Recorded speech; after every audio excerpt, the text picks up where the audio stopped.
So Kat, would you come here?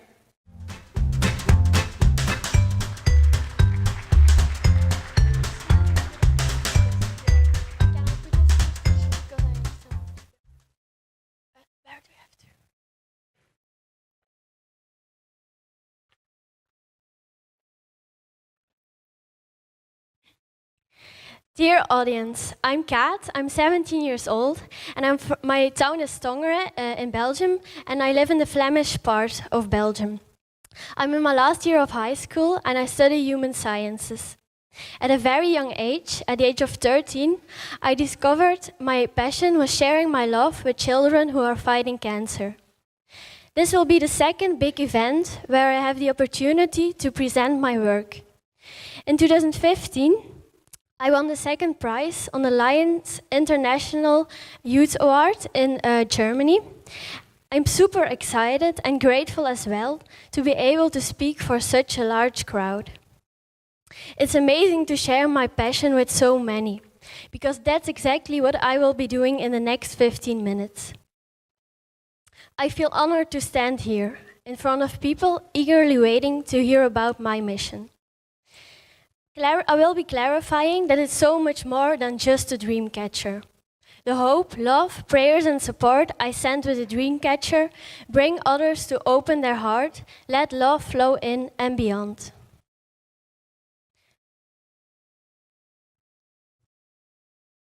A kind gesture can reach a wound that only compassion can heal. Well, what do I do for the children and their families? It all started with a book about a child who passed away from childhood cancer. After reading this book, the desire to reach out to these families became so strong, intense, and driving.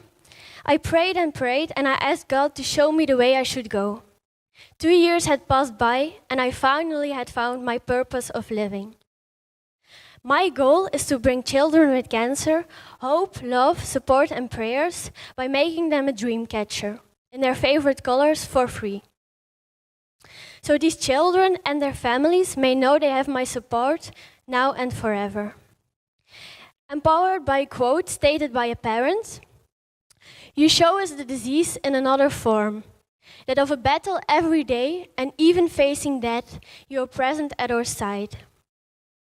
It does not only offer support to the sick child. The parents are also strengthened by this gift of pure love and is just as meaningful to the parents.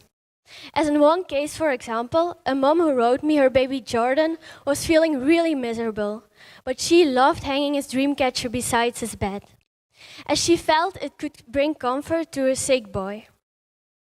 Parents let me know it arrived, and usually their reactions are amazing. They are so thankful for the smile you have put on their child's face by a simple gesture full of love, given with a kind and pure heart.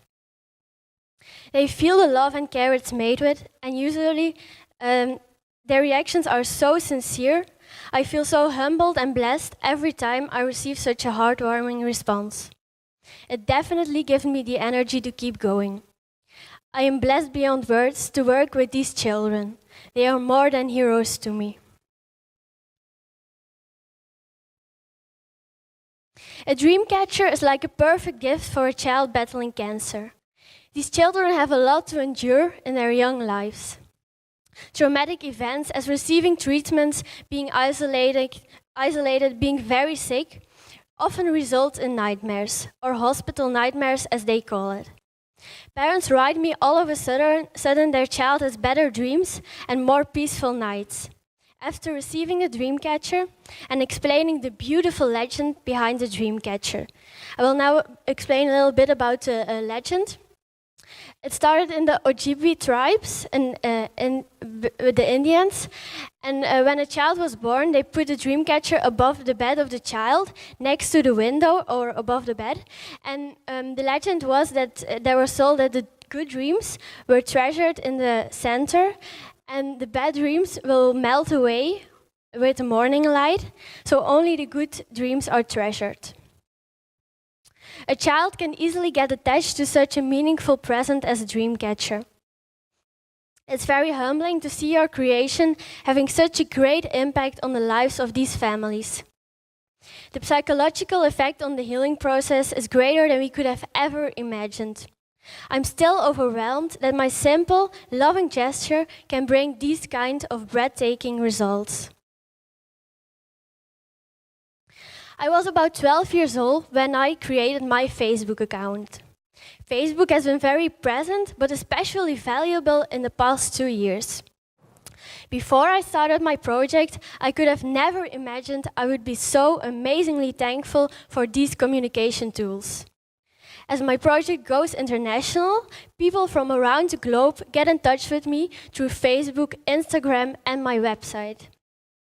Over 800 dream catchers have been sent to America, Australia, Canada, but we could also reach the Philippines, South Korea, Israel, and many more.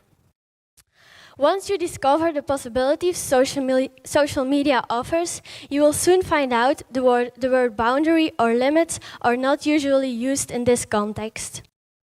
It has offered me incredibly much. I use them on a daily basis to stay in touch with the kids, and the number of children I could have reached by now, which is over 800, would have been tiny in comparison. But what exactly did we reach thanks to social media? Simple and yet fascinating.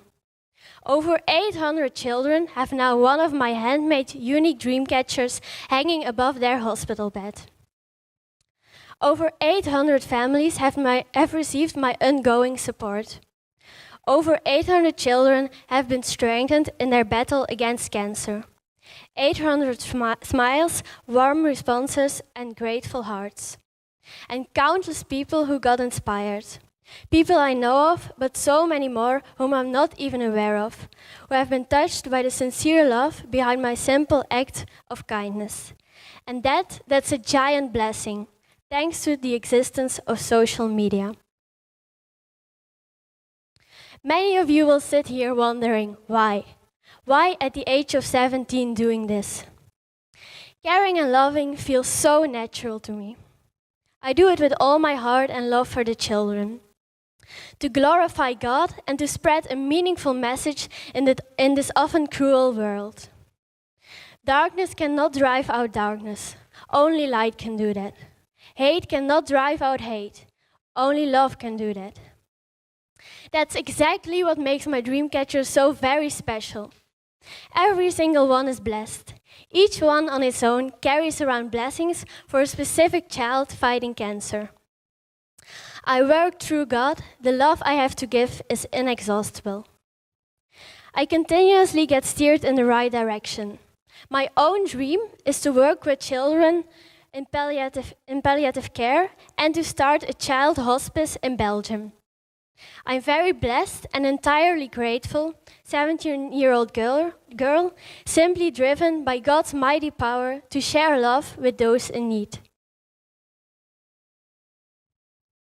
You can follow Dreamcatchers for Golden Warriors on Instagram, Facebook, and you can get in touch with me by email me or visiting the website. Thank you all for your attention. It was a true honor to stand here. I will now show you a short video which was broadcasted on national television in Belgium about my dream catchers.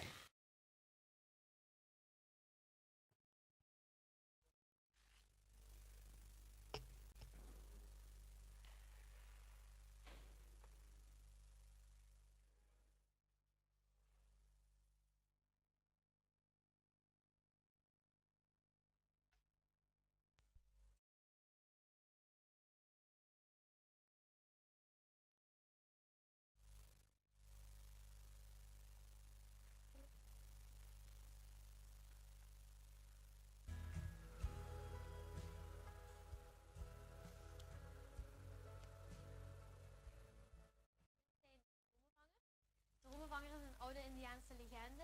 De slechte dromen kunnen worden gevangen in het net. En de goede dromen kunnen dan ontsnappen door de parel in het midden of door het gaatje in het midden. Ik maak ze omdat kinderen toch wel een moeilijke periode doormaken in hun leven. Ze zijn zo jong en sommigen begrijpen het nog niet, maar Zelfs als de kinderen het niet begrijpen, is het voor de ouders een enorme steun. Want dat ze weten dat aan hun kind gedacht wordt. Hi Brazil, I'm honored for the chance to introduce myself to you.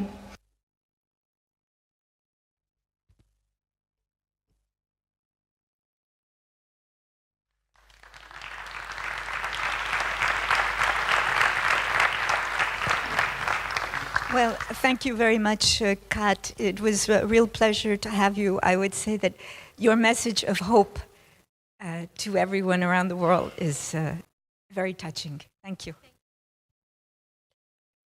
Okay.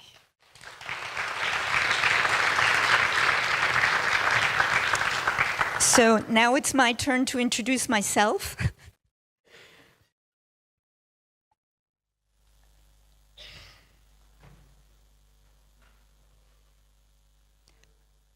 May I have my presentation?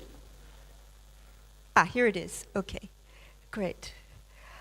All right, so every year when I try to come up with a new presentation for you, it's quite a chore. You may think that it's easy for me, because I spend so much time with people and working on digital health, but in fact it's not easy at all. And people are always saying to me, what are the latest trends? What do you think is going to happen? Which one? When are we getting there?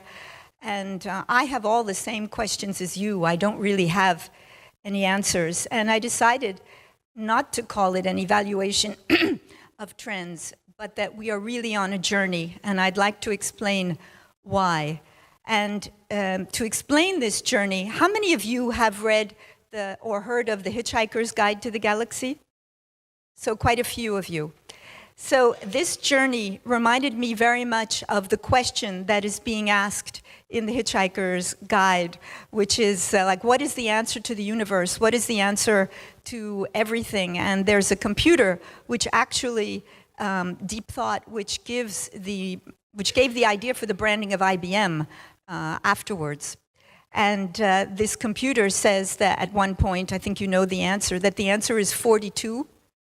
And when they ask, what is the question? Well, the question doesn't make any sense. And even the 42 is supposed to make you laugh because it's 6 times 9, which is not 42. And so my point, when you're always asking me, so what are going to be the trends that win, is who is defining success? Should it be because it's a large company that was purchased by a Google for €1 billion? Is that success in digital health? To me, the success is the one that the patients are defining. That's why we are a Patients Included conference. And what you see here are a picture of all the patients and patient advocate who are here, who have been here yesterday and today from different countries around the world. That, to me, is the only mission of Doctors 2.0 and you, which is why we have that name. And to me, it's the only purpose for digital health, to make things better for patients. And unfortunately or fortunately, there's 40 or 50 years now that we have been doing this. It started, when you ask about trends, it started by being called health information. In the late 60s, people started saying that the electronic medical record would be a great tool because it would make things more efficient. In the early 70s, although you could say that it was before, telemedicine and telemonitoring happened thanks to needs for the battlefield and space. Hospitals started introducing in their admin classical forms of using the large computers and then the monitors. In the late 80s, early 90s, we got to email, and then there were mailing lists that used to be called listservs and forums. At the same time, because it's been quite a long time, although you haven't heard about it, there have been efforts, but again, about 30 years, to develop forms of simulation, 3D, virtual reality, and quantified self. After that, around the forums, there were the online communities, but we could say that this really began in the early 2000s with Facebook and others. And then even at this conference, we introduced, the iPad had just come out at our first conference, and all the mobile apps that followed for physicians and patients. That led us to have a way in one's hand to activate sensors, connected objects, and to get 3D printing going further. And generating all of that data led us to start calling things big data, even though this idea of having more data than the brain can manage came before. Artificial intelligence, one could go back to Turing and the Turing test, which is from World War II. But artificial intelligence and robots that were thought of again in literature maybe 100 years ago are now becoming popular. And I can either position the human genome, for example, in 1953, when Watson and Crick did their Nobel Prize work, or I can situate it now because it's becoming more real. So you have all of these trends and thousands of products, which is why digital health is big. That is definitely a message that you can take from this speech. And if it's so big, how is it big? Well, in the United States alone, there are experts, financial experts following the companies, and they consider that there are over 1,000 companies, this chart is constantly being redone, that fit into various segments, which I will be showing you. So if there are so many companies, it's because the money helping to create these companies is flowing easily. And even though we always think that the increase should slow down, and maybe it has slightly slowed down between 2014 and 15, it still was on the uptake. There are still people putting money into the scaling up of digital health. The number of investors is therefore going up. So the number of venture capital funds and all sorts of levels of investing is going up. This is all big. And the number of segments can increase as new kinds of products are proposed. So those 1,000 some odd companies for the US are divided into approximately 20 segments. What I find interesting is that this is a new way to look at medicine. Up until now, we always looked at medicine like what's going on per organ or per disease. Through health IT, you can have a new way of saying, well, are you an online community person or are you an artificial intelligence person? So the number of segments is increasing. I guess what I'm showing you all along is that when people say, what's the big thing, what's next? I'm also saying that we haven't taken advantage of everything that's perhaps being considered behind us. Look at all of these segments and all of the things that they could do. And there are more and more big entrants. I wanted to point out with this one that recently the French company Ythings was purchased by Nokia, who will, from France, and Nokia is one of our partners, run the digital health arm of Nokia in Finland. Apple, of course, is trying to become a big player in healthcare with the Health Kit. And Google, I find, has a very interesting cross-section view that no other non-healthcare player has of the pharmaceutical industry, because they have a half dozen agreements with different companies. Here you see mention of Novartis, Sanofi, and Biogen, but there are others as well. And while each agreement is confidential, there are obviously within Google people who are aware of all of those agreements. So I think that that's something to very much keep in mind. On the other hand, these players who don't depend on healthcare yet to be profitable, Google, Samsung, and the others, could not necessarily stay. We've seen Microsoft come in and out. We see Google regularly close down products. We don't even know the number of apps that there are around the world in healthcare. I'm citing here one study of the US. It says that we're now up to over 165,000 apps. Now, many times these apps are available in other languages. That doesn't mean that they're adapted. I'd have to think that there's at least this number outside of the US. And the number of sensors. You name a part of the body and there can be a sensor for it. And in every segment of the sensors, there are multiple entrants saying, but I'm going to do it better with XYZ approach. So how could anybody have a really informed, specific idea? And this is the problem. It's that you are a whole person. You should be looked upon in a holistic way. And what you can see from this is that by the nature of the society we live in, everything is being chopped into finer and finer segments. And I'm not sure that this is the best way for us. While we don't understand what is really creating each disease or non-health state, we seem to be looking at it in a smaller and smaller way, and I'm not sure that this is what's right for patients. And we're also perhaps a bit too interested in the wow effect, in what's also called eye candy. It's what can I show people through a demonstration is a criterion that's of course interesting, but is it the only criterion? So there's a company called PhysIC that is tracking multiple sensors at once. So they're trying to alleviate the problem that I mentioned, is that there are so many things going on that you don't have a way of tracking them. So then people come in with all sorts of dashboards, and theirs is related to tracking multiple sensors. And recently, you've perhaps seen this as well, I noted that there is an origami robot that could be floating around in you. Let's hope that the sound A team of researchers at MIT and elsewhere have developed a tiny origami robot that can unfold itself from a swallowed capsule to complete specific tasks within the body. The robot can remove foreign objects, it can patch wounds, or it can deliver medicine at designated locations. So I could say, well, gee, that's very interesting too. There's no end to what I could say is interesting.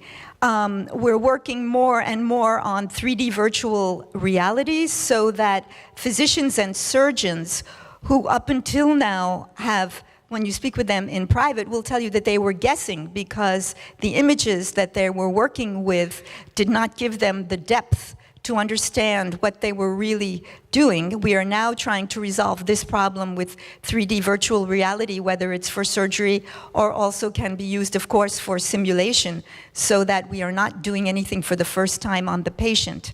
The more we're able to create this artificial 3D situation, the better we are. And there are many, many uses of that. 3D, not to be confused with what I was just saying, is also used for the printing of organs, and we will speak about that later in the day. So the 3D printing of organs has already happened with this child having received a 3D organ, and you can see who appears to be doing very well with it. And artificial intelligence, this is an artificial image. This is not a real person, nor is this person. And it's this fascinating ability to create huge computer calculation that is leading us to this. And I'm going to show you something. Over here. Look at me. Focus. Baby, over here. What's this? Good. Okay, let's try on something else. Bobby, what's this? What's this? What does this say? Good girl. So that is a totally artificial image that has been trained with artificial intelligence to understand which word is being shown to it. And when you see the movie at length and the other people, it is quite extraordinary to see how human we can now create things. So is that the future of digital health? Then there's the whole issue of privacy, and there have been huge steps forward in recent years developing blockchain. So it's another level of technology being applied to the internet that will enable us to have perfect traceability of every moment, every transaction, which can therefore also better protect us from a security standpoint of our data. So I believe as well as a predictor of trends that blockchain in health will be extremely important. Now, you've noticed as well that none of this is developed directly for health. It's healthcare taking advantage of what is going on in society and in technology. Healthcare is not alone. And that is another consideration that many times people who come from healthcare don't perfectly absorb. On the genome side, I would be remiss not to include a word about that. the synthetic human genome is really going further and further in the exploration that's being done. And very recently, in a not-so-secret meeting, 150 scientists gathered together at Harvard to talk about creating a synthetic human genome. Those of you who are interested in this topic probably followed that. So that would be yet another area. So you can see that there's just too much big news to really have an opinion. And I must say that we have to contrast this, and it was true in all the discussions that took place yesterday, that at the same time we keep hearing about scenarios that are either always in the future, it's going to be in the next 5 years, in the next 10 years, that we'll have this, this, and this. Like those of you who've seen Gone with the Wind, it was always tomorrow for the Vivian Leigh character in the book. And Genomics England has announced recently that they're on, but it's a 10-year program as well, to do 10,000 genomes, and there's 100,000 genomes from Craig Ventnor in the United States that will be analyzed. So again, these numbers are going up, and we don't know yet what will happen with it. So to me, the big question is, what about me, the patient?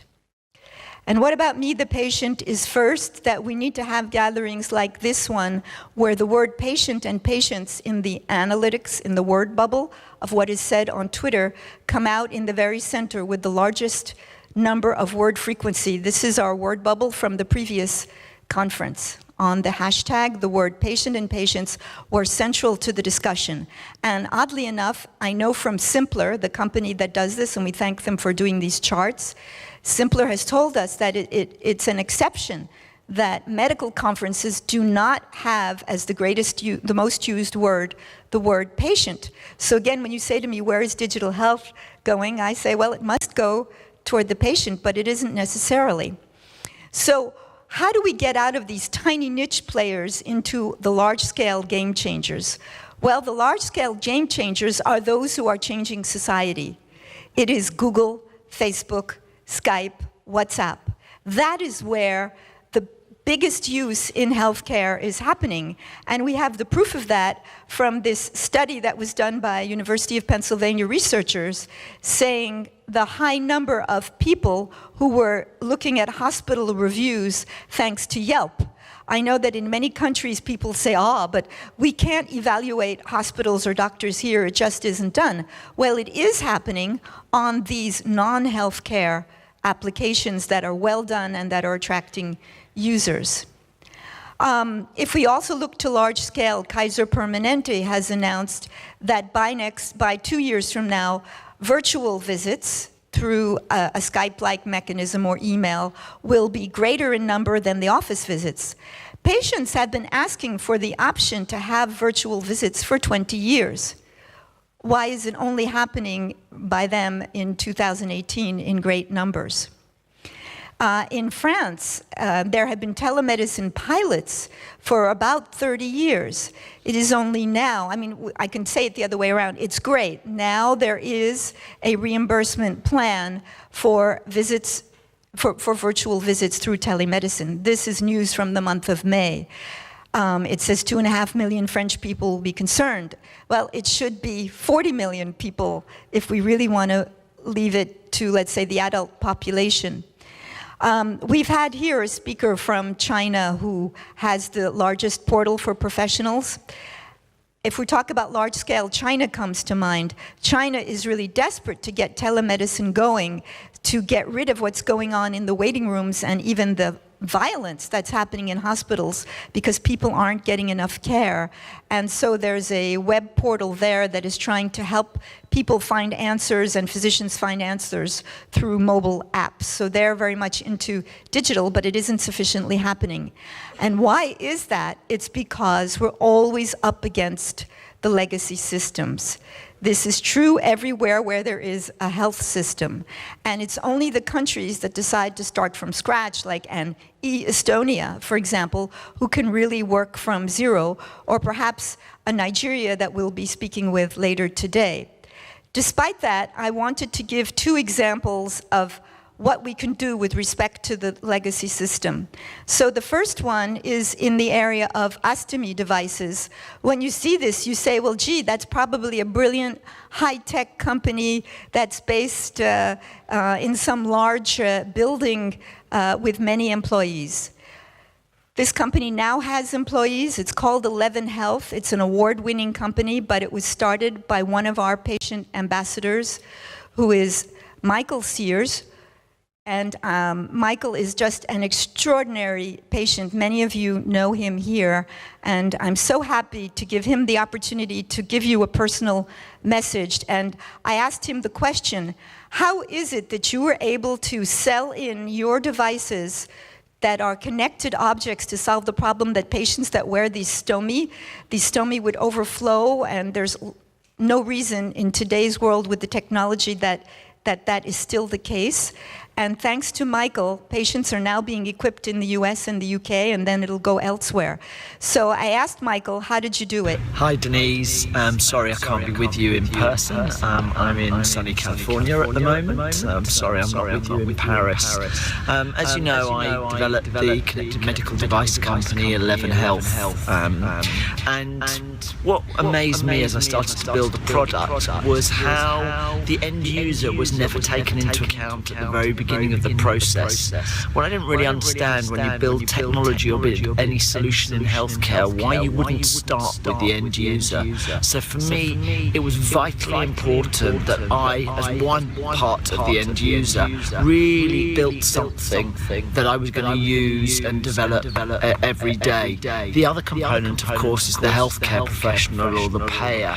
And as patient-led innovation, I think what's fundamentally important to me is that you build a solution where everybody who's going to interact with that solution is right at the heart of it. And when you build that, you then have a product that can interact with the healthcare system of today and undoubtedly will interact with the healthcare system of tomorrow. So that is Michael Sears' take on how we can transform the healthcare system by starting with the end user.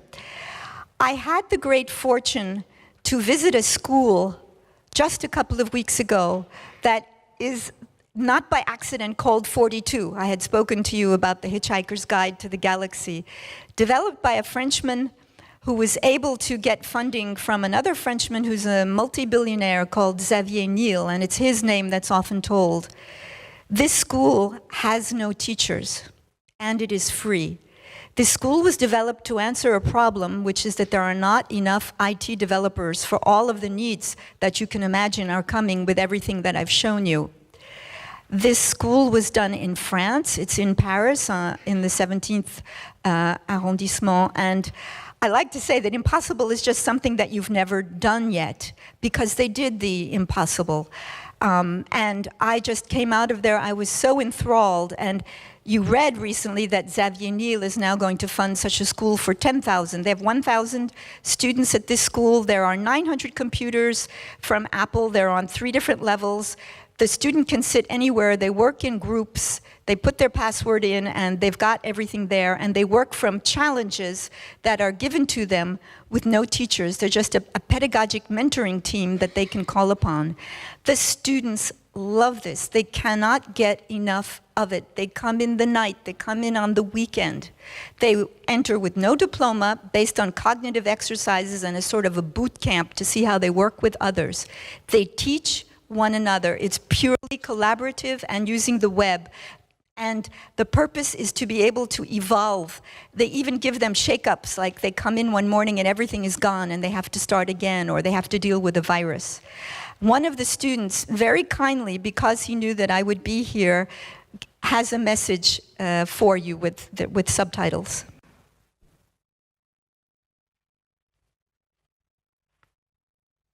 Ne pas avoir de prof peut être vraiment épanouissant. J'ai une méthode adaptée à mes besoins. En fait, je travaille uniquement sur mon amélioration et non sur la compréhension d'un professeur ou d'un cours. De plus, je peux travailler quand je veux, à n'importe quelle heure de la journée ou de la nuit, n'importe quel jour de la semaine. Je vois aucune autre école qui puisse être mieux adaptée pour moi. Alors, pour résoudre un problème, c'est un travail de réflexion. Je vais d'abord imaginer des solutions dans ma tête pour ensuite les tester dans la réalité en les codant. Puis je vais recommencer jusqu'à ce que j'arrive au résultat souhaité. Depuis mon arrivée en novembre à 42, une des plus grandes leçons que j'ai pu en tirer, c'est de ne jamais abandonner face à un problème. Rien n'est impossible. Pour chaque problème, il y a une centaine de solutions, voire même plus. L'essentiel étant d'en trouver une et d'avoir la volonté de la trouver. Yeah, so this young man, he self-filmed, he did the subtitles, he redid it a second time because it wasn't quite right. And they're all that way. They just couldn't get enough of explaining how this has been transforming for them. Many of them were dropouts from a rigid school system. Sorry to say, there's great schools, but there are also many rigid schools that cannot adapt to the students' needs. And so what do I take away from all of this? I take away from it the fact that there could be a way to imagine new approaches to everything if we take a different step and say we're on a journey, and we're really on a journey to make everything better for everyone, and not for the purpose of maintaining the way that we always did things. And so what do I say is the way forward? Well, the way forward is something that I really take away from this school. How do we ensure, whether we use Michael Sears' approach or whether we start again as the team that created School 42, how do we know that these tools, this is a new way for you to look at digital trends? I say that there are 3 concepts that every new digital tool must respect, and it will be a success. Is it generating greater autonomy? Is it generating greater mastery? You saw how the young man said, how can anybody know from the outside what I understand and where I must need to go next? You must let me seek that out. And a sense of purpose. They are filled with a sense of purpose that they are going to come out of there with the ability to exercise their imagination. To have a young Frenchman who had failed out of his previous study tell you that nothing is impossible after 6 months in that school, and to have Michael Sears, who was so exalted with his purpose of helping other patients get that tool that they need. I then fell upon this writing by somebody named Mr. Pink, who's a speaker, Mastery, Autonomy, and Purpose. Why are so many healthcare professionals in burnout? Why are so many patients feeling like objects? Why are so many civil servants feeling that what they're doing makes no sense? Why do payers not feel comfortable with what they have to do? Because they're not in a situation that is favoring their own mastery, autonomy, and purpose. And so if I had a final message to you, it would be to say, really think about this with your next projects. Am I favoring mastery, autonomy, and purpose? And I'd like to give one huge thank you to all the patients in the galaxy that make possible for me to give this presentation. Thank you. Thank you. Thank you. Thank you. Thank you. Thank you. Thank you.